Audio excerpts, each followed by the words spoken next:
नमस्कार, मैं अखिलेश कुमार, निदेशक, व्यवसाय इलेक्ट्रीशियन, राजकीय औद्योगिक प्रशिक्षण संस्थान जमुना श्रावस्ती। आज का जो मेरा प्रसंग है वो सब स्टेशन है।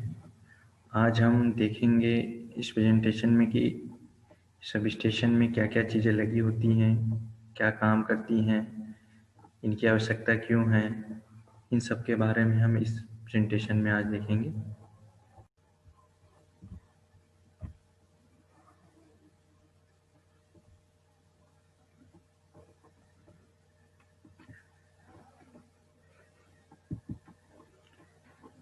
जैसे कि इस सूची में दिखाया गया है कि इस प्रेजेंटेशन में हम लोग किस किस बारे में और किन चीज़ों के बारे में डिस्कशन करेंगे।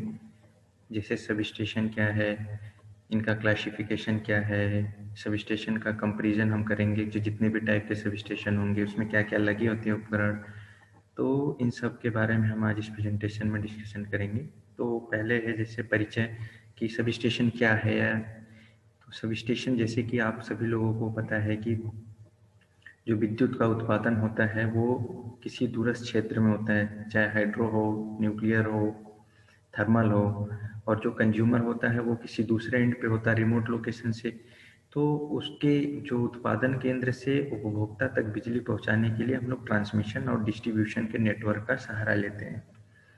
इन्हीं के बीच में एक आता है सब स्टेशन, जो कि इलेक्ट्रिकल क्वांटिटी को कंट्रोल करता है, जैसे वोल्टेज को, करंट को, फ्रीक्वेंसी को आदि को।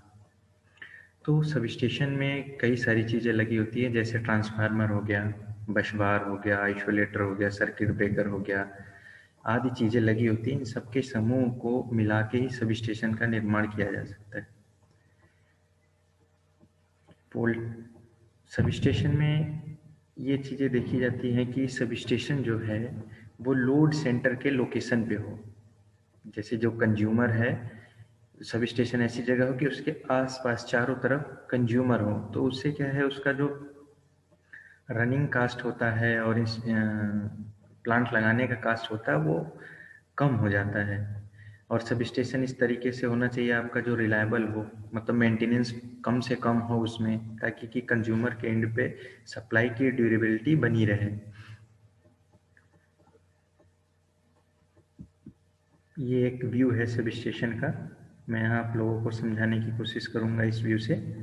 जैसे कि आप यहाँ देख पा रहे हैं कि ये एक ट्रांसफार्मर है, पावर ट्रांसफार्मर है, और एक दूसरा ये पावर ट्रांसफार्मर है। ठीक है, ये उसकी बुशिंग जैसी लगी हुई है, ये ब्रेकर है, और बहुत सारे सपोर्ट इंसुलेटर हैं। इस तरीके से हैं सारे। और जो इंसुलेटर हैं वो आपके पोर्सिलीन के लगे हुए हैं। बाकी डिटेल हम आप लोग आगे स्लाइड में देखेंगे। ये एक ओवरव्यू है जिससे आपको एक आइडिया लग जाएगा कि सब स्टेशन कैसा दिखता है।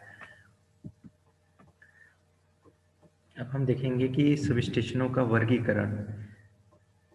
सब स्टेशन अलग अलग टाइप के होते हैं, कि जैसे किस तरीके के सब स्टेशन, उनके सर्विस के आधार पे या पावर फैक्टर करेक्शन के आधार पे, इस तरीके से कई भागों में सब स्टेशन को डिवाइड किया गया है।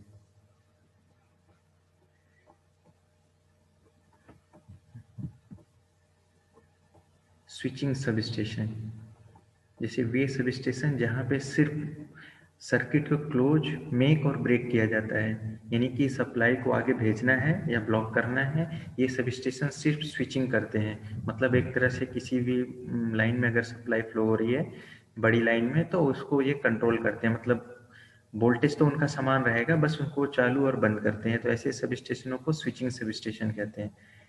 नेक्स्ट है power factor correction sub station. ऐसे सब स्टेशन जहाँ पे हम लोग पावर फैक्टर को करेक्ट करते हैं।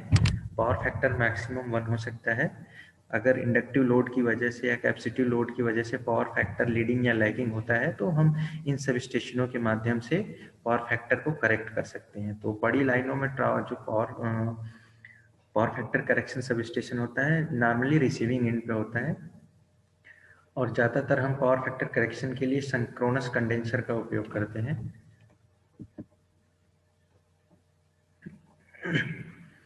बहुत सारे जगहों पे हमें डीसी की आवश्यकता पड़ती है, जैसे कि ट्रैक्शन में, इलेक्ट्रोप्लेटिंग में, बैटरी चार्जिंग में, आदि जगहों पे हमें डीसी की आवश्यकता होती है। तो ऐसे सब स्टेशन जो एसी को डीसी में कन्वर्ट करते हैं, वो सारे डीसी सब स्टेशन कहलाते हैं।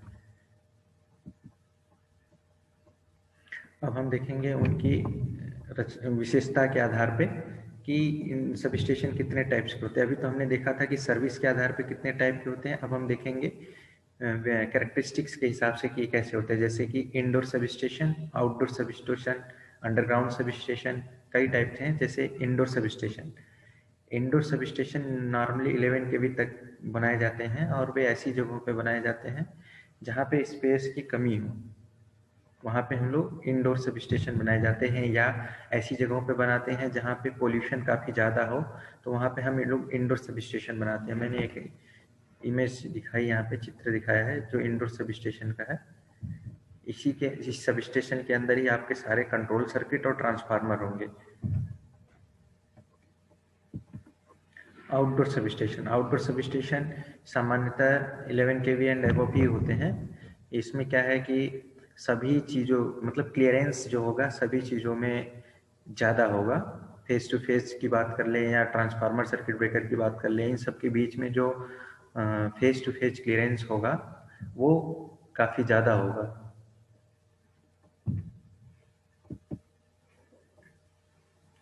थर्ड है underground sub station. Underground sub station generally mines वगैरह में हम लोग उपयोग करते हैं, या भवन की उपलब्धता के अभाव में भी हम लोग अंडरग्राउंड सब स्टेशन का उपयोग करते हैं। ये जो व्यू दिखाया गया है अंडरग्राउंड सब स्टेशन का दिखाया गया है। चौथा है पोल माउंटेड सब स्टेशन। पोल माउंटेड सब स्टेशन वो सब स्टेशन होते हैं जो पोल पे ही लगे होंगे, मतलब ट्रांसफार्मर और उसके कंट्रोलिंग अरेंजमेंट जो है वो ट्रांसफार्मर के ऊपर ही लगे होंगे। ये जनरली डबल पोल या 4 पोल पे लगे होते हैं। सबसे ज़्यादा उपयोग इसका इस तरह के सब स्टेशनों का गांव में या डिस्ट्रीब्यूशन सिस्टम में उपयोग किया जाता है।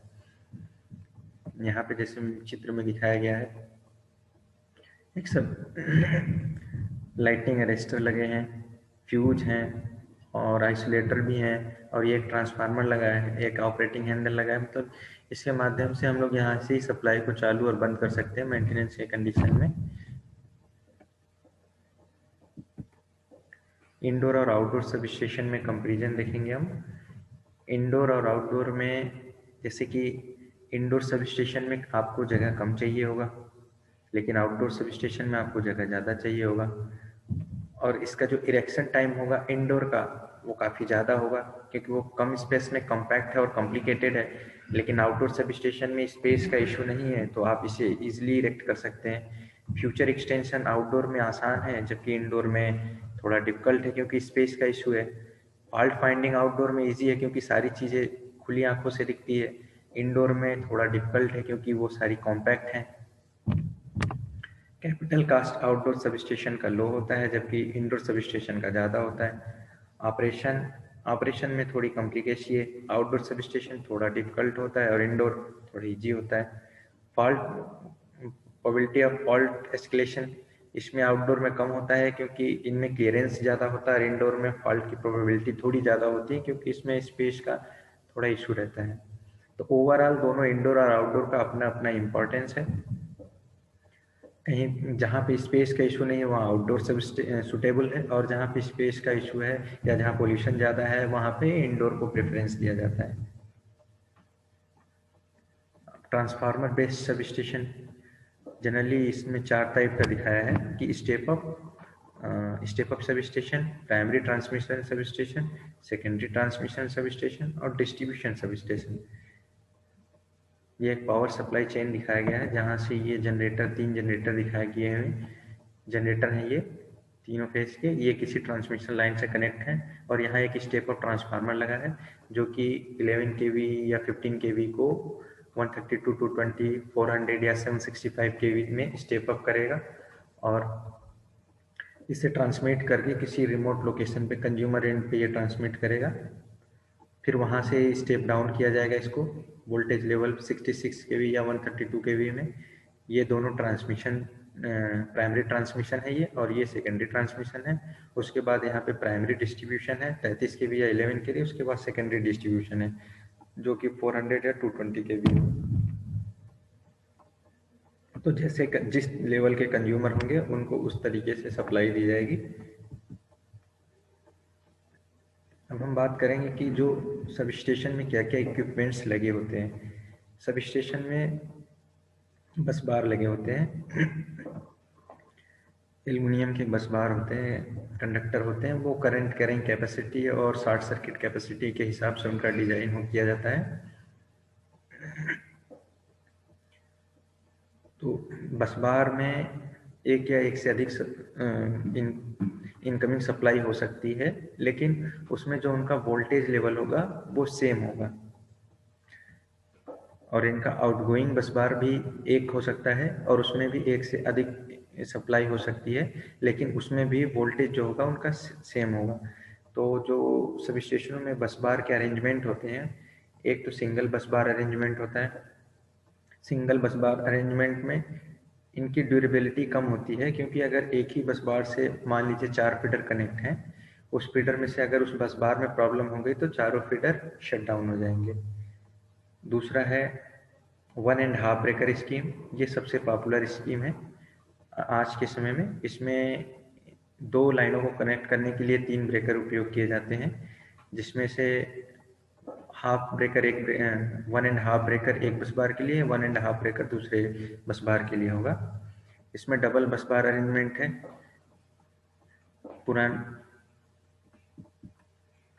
दूसरा है इंसुलेटर। इंसुलेटर क्या करते हैं, लाइव कंडक्टर को सपोर्ट का काम करते हैं कि इन केस उसमें से कंटिन्यूस करंट फ्लो हो रहा होगा तो वो किसी भी वजह से करंट कैरिंग कंडक्टर से या टच ना हो जाए, जिससे कि उसमें करंट आ जाए बॉडी में। तो इसके लिए इंसुलेटर का उपयोग किया जाता है। इंसुलेटर जनरली पोर्सिलिन, पॉलीमर या ग्लास के बने होते हैं।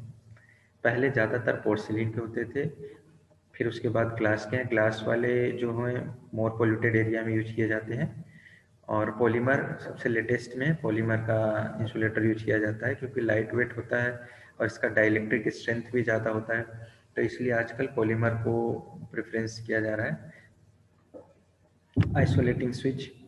आइसोलेटिंग स्विच क्या करता है कि नो लोड कंडीशन में सर्किट को आइसोलेट करने के काम आता है। जैसे कि यहाँ पे मैं आपको दिखा रहा हूँ, जैसे कि ये इनकमिंग लाइन का सेक्शन दिखाया है, और ये OCB है, ऑयल सर्किट ब्रेकर है, ये बस बार है, ये OCB जो लिखा है सर्किट ब्रेकर है, और ये ट्रांसफार्मर को जा रही है। तो ये जो आपका आइसोलेटिंग स्विच है, सॉरी 4 नंबर, ये आइसोलेटिंग स्विच जो है ये ब्रेकर के क्लोज होने के बाद सर्किट को आइसोलेट करनी, यानी कि जो आइसोलेटिंग स्विच है वो ऑफ लोड डिवाइस है। यानी कि जब सर्किट में सप्लाई नहीं होगा तब हम ब्रेकर को ओपन करने के बाद आइसोलेटर को ओपन करेंगे, और इन केस जब हमें सर्किट क्लोज करना होगा तब हम पहले आइसोलेटर को क्लोज करेंगे, फिर सर्किट ब्रेकर को क्लोज करेंगे। Circuit breaker. Circuit breaker basically नाम से ही इसके पता चल रहा है, सर्किट ब्रेकर यानी सर्किट को जो ब्रेक करे वो सर्किट ब्रेकर कहलाता है। यहाँ पे जो चित्र दिखाए गए हैं, इस चित्र में एक SF6 sulphur hexafluoride circuit breaker दिखाया गया है। सर्किट ब्रेकर का काम है ऑन लोड और ऑफ लोड कंडीशन में सर्किट को ब्रेक करना। इन केस अगर कोई फॉल्ट हो गया तो circuit breaker automatic trip command दे देगा, और अगर ऑफलाइन या मैनुअल कंडीशन में भी हम ब्रेकर को ट्रिप करना चाहें तो भी हम ब्रेकर को ट्रिप कर सकते हैं। जनरली 33 kV तक हम लोग VCB vacuum circuit breaker use करते हैं, और 33 kV से अब आज लेटेस्ट में हम लोग SF6 sulphur hexafluoride circuit breaker use करते हैं, क्योंकि इनकी आर्क क्वेंचिंग कैपेसिटी काफ़ी ज़्यादा होती है।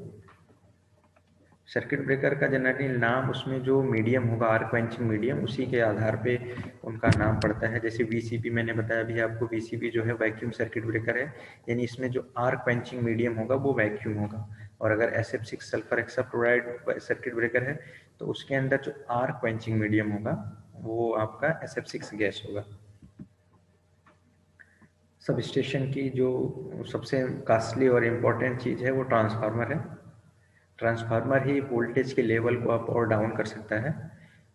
तो ये ट्रांसफार्मर यहाँ पे दिखाया गया है, एक पावर ट्रांसफार्मर जो कि वोल्टेज को अप एंड डाउन कर सकता है। सामान्य स्थिति में हम लोग एक ट्रांसफार्मर यूज करते हैं जिसमें तीनों फेज के लिए होता है, लेकिन हाई वोल्टेज या एक्स्ट्रा हाई वोल्टेज में हम जाएंगे तो तीनों फेज के लिए अलग अलग ट्रांसफार्मर होते हैं। इंस्ट्रूमेंट ट्रांसफार्मर, उपकरण ट्रांसफार्मर, हाई वोल्टेज और हाई करंट को मेजर करने के लिए हम लोग इंस्ट्रूमेंट ट्रांसफार्मर का उपयोग करते हैं। जैसे कि सीटी मतलब करंट ट्रांसफार्मर। करंट ट्रांसफार्मर एक स्टेप अप ट्रांसफार्मर है। स्टेप अप ट्रांसफार्मर मतलब वोल्टेज अगर अप होगा तो उसका करंट जो है वो लिमिट हो जाएगा। हमें जैसे तो उसके सेकेंडरी में हम लोग मीटर लगा के उसके करंट को हम मेजर कर सकते हैं। करंट ट्रांसफार्मर में सामान्यतः 1 से लेकर 5 एम्पियर तक की रेंज के होते हैं जो सेकेंडरी करंट होगा सीटी का। वैसे ही पीटी होता है वोल्टेज ट्रांसफार्मर या पोटेंशियल ट्रांसफार्मर। ये भी हाई वोल्टेज को मेजर करने के लिए उपयोग किया जाता है और इसका जो सेकेंडरी वोल्टेज होगा पीटी का वो 110 वोल्ट होता है।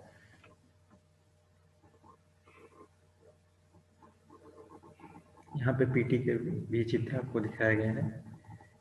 सीटी जो है करंट ट्रांसफार्मर वो सर्किट के सीरीज में रहता है और पीटी जो पोटेंशियल ट्रांसफार्मर है वो सर्किट के पैरेलल में लगा होता है। इसके अलावा सब स्टेशन में मीटरिंग के भी बहुत सारे इक्विपमेंट्स लगे होते हैं। जैसे ये न्यूमेरिकल रिले लगे हुए हैं, एडवांस रिले हैं।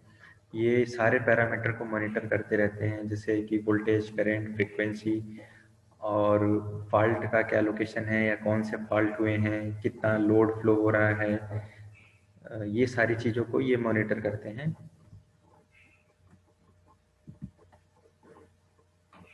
इसके अलावा भी सब स्टेशन में कई सारी चीज़ें लगी होती हैं जिनको हम लोग सब स्टेशन ऑक्सिलरी बोलते हैं। सब स्टेशन को चलाने के लिए जो सहायक चीज़ें होती हैं जैसे कि डीसी सप्लाई की ड्यूरेबिलिटी काफ़ी ज़्यादा होती है, इसलिए हम लोग किसी भी सब स्टेशन में आप जाएंगे तो वहाँ आपको बैटरी बैंक मिलेगा।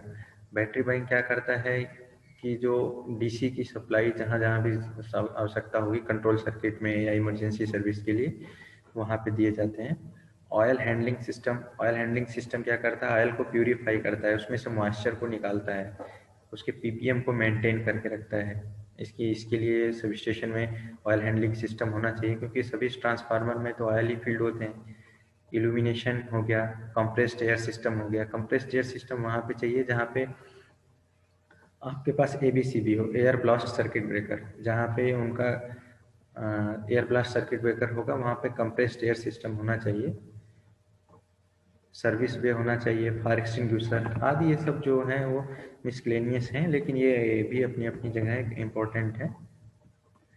एक की डायग्राम मैंने लिया है 66/11 केवी सब स्टेशन का। इसमें आप देखिए डबल बस बार अरेंजमेंट सिस्टम प्रयोग किया गया है। इसमें 2 इनकमिंग लाइन है। इनकमिंग लाइन में पहले एक आइसोलेटर लगा है, फिर एक सर्किट ब्रेकर है, फिर सीटी है। तो इस तरीके से 2 इनकमिंग लाइन है और 2 बस बार है हमारे, और दोनों बस बार 2 आइसोलेटर से आइसोलेट किए गए हैं। आप अपनी सुविधा के अनुसार चाहें तो एक बस बार को चार्ज कर सकते हैं, दूसरी बस बार को, दोनों बस बार को एक साथ चार्ज करके रख सकते हैं।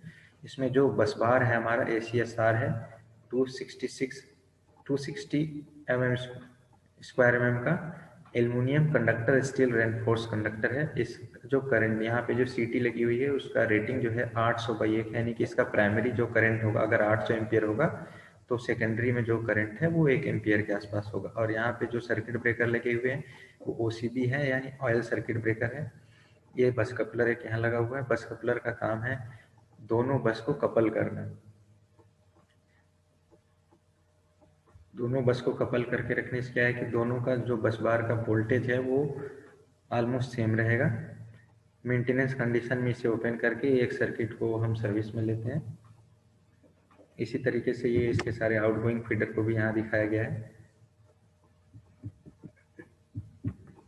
ये एक दूसरा सब स्टेशन है जो 11 kV और 11 kV बाई 400 वोल्ट का है। तो इसमें यहाँ पे आप देख सकते हैं कि एक 11 kV की लाइन है, वहाँ से ये जियो स्विच लगा है, gang operated switch, cable underground cable होते हुए 11 kV बस सर्किट ब्रेकर में आई है, ऑयल सर्किट ब्रेकर OCB मतलब। फिर यहाँ से एक सीटी लगी हुई, सीटी जो 50/5 का है, यानी प्राइमरी में जो 50 एम्पियर करंट होगा तो सेकेंडरी में 5 एम्पियर करंट होगा। और ये जो ट्रांसफार्मर है वो 1 MVA का है। ये ट्रांसफार्मर स्टेप डाउन ट्रांसफार्मर है जो 11 kV को 400 वोल्ट में कन्वर्ट कर रहा है। फिर इसके बाद से यहाँ VCB और CT से होते हुए बस बार को चला, एक कॉमन बस बार हो गया है। इस बस बार से 4 फीडर निकली हुई हैं जो कंज्यूमर को जा रही हैं। यहाँ पे भी आप नोट कर सकते हैं, जैसे कि एचटी साइड में आपका सीटी का जो रेशियो 50:5 है, और जबकि सेकेंडरी में जो स्टेप डाउन है वहाँ पे आपका वोल्टेज 400 वोल्ट हो गया, लेकिन जो करंट का जो सीटी का रेशियो है वो 1200/5 है, यानी कि अगर प्राइमरी में 1200 एम्पियर करंट होगा तो सेकेंडरी में 5 एम्पियर करंट दिखाएगा। तो इस तरीके से हमने आज देखा सब स्टेशन क्या है और इसका इम्पोर्टेंस क्या है, इसमें क्या क्या चीज़ें लगी होती हैं और उनका क्या महत्व है, इन सब के बारे में हमने देखा। यहाँ पे ट्रांसफार्मर बेसिकली मैंने बताया था सबसे इम्पोर्टेंट फैक्टर है, जो कि वोल्टेज को अप एंड डाउन कर सकता है, और सब स्टेशनों पे जो विभिन्न इलेक्ट्रिकल पैरामीटर को मॉनिटर भी किया जा सकता है। तो इन सब से, ये प्रशिक्षण से हमने ये सीखा कि सब स्टेशन क्या है। ये हमने यहाँ पे जो रेफरेंस लिए हैं उनको हमने यहाँ दिखाया हुआ है। आप लोगों का बहुत बहुत धन्यवाद। आशा करता हूँ यह प्रशिक्षण भविष्य में आप सभी के लिए मददगार साबित होगी।